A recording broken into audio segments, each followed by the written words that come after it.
Mga kasimpol, ako pala yung magluluto ng tinola. Eto, naghiwa ako ng sayote na hugasan ko na. Wala na siyang dakta. Nakakapanood ako na kinakain pala ito ng hilaw at masarap daw. So, para mapatunayan, susubukan ko kumain ng hilaw na sayote. Tsaka ano ba to? Ang sayote ba ay gulay or prutas?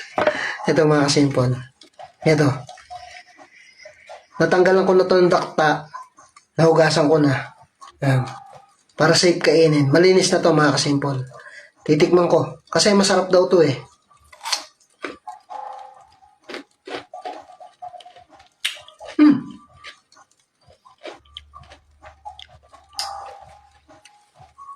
Masarap pala talaga to mga kasimpol. Oh.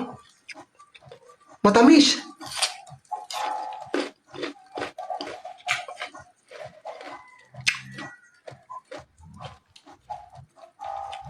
Hindi siya matamis na matamis. May tamis siya.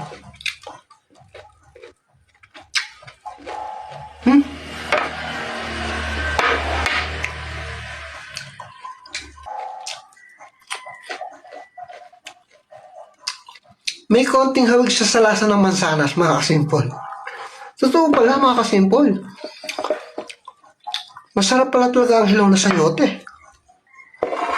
Ano?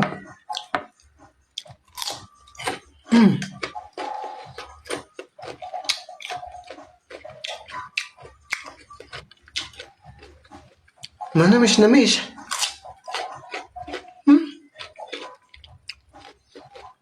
Legit. Masarap nga ang hilaw na sayote, mga kasimpol.